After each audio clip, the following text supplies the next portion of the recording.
Toby Walsh is a Laureate Fellow and Professor of Artificial Intelligence in the School of Computer Science and Engineering at the University of New South Wales, Sydney. Toby, that's a long sentence. Said it in one breath. Welcome to the programme. I know that there are already AI creations that read news bulletins. Am I going to lose my job? Are we all going to lose our jobs to robots? I don't think we're all going to lose our jobs to robots, but it's certainly an important question. If we look at the history of technology, ever since the Industrial Revolution, technology has been taking jobs away, but equally, technology has also been creating jobs. What we really don't know, and there's huge uncertainty, is whether more jobs will be created than destroyed.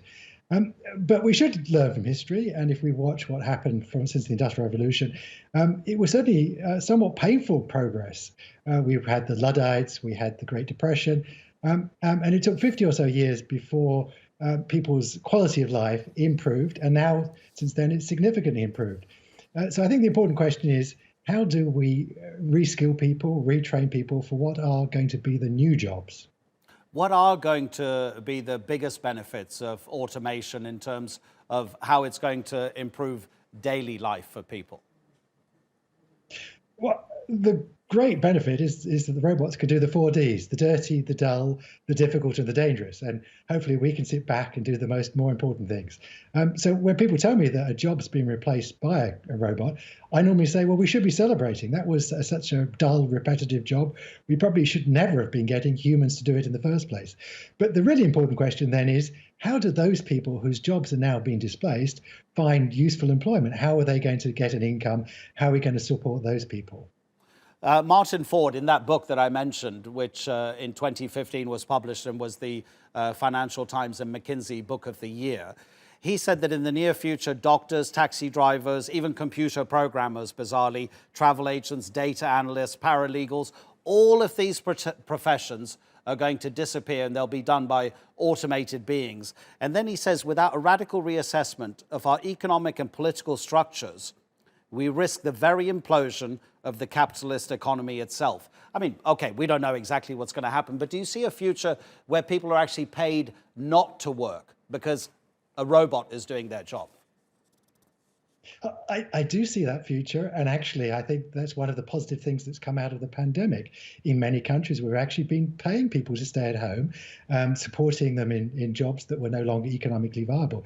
And we discovered that things that were, economists said that were inconceivable before, are now actually possible and conceivable.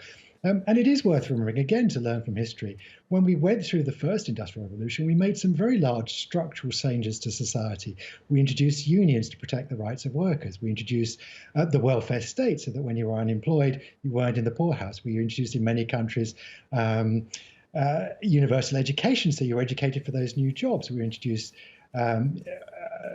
used healthcare so that people were able to afford healthcare. So that we made some pretty large structural changes to society to support people so that all of us benefited. It wasn't just the owners of the factories that benefited. It was all of us. All of us have had our quality of lives lifted. And I think we have to think about these sorts of conversations now, especially after the pandemic, because that's the other lesson we learned from periods of economic strife, which is that we're going to see perhaps an acceleration now in automation as we come out of the recession that this pandemic has induced in many countries. My producer is telling me we have to move on. I'm insisting I ask you this final question because it's the one that everybody talks around their dinner table. You know what I'm going to ask you? A robot's going to take over the world. Elon Musk says we could be looking at a robot dictatorship that rules all humanity. No, robots aren't going to take over. Robots do only what we tell them to do. And that's normally the problem, that they're too stupid and too dumb and they follow our instructions. So I'm more worried about the stupid robots than I am about the robots becoming too intelligent. Toby, thank you so much indeed. Really appreciate it. I know you've stayed up late to be with us. Have a good weekend. Toby Walsh in Sydney.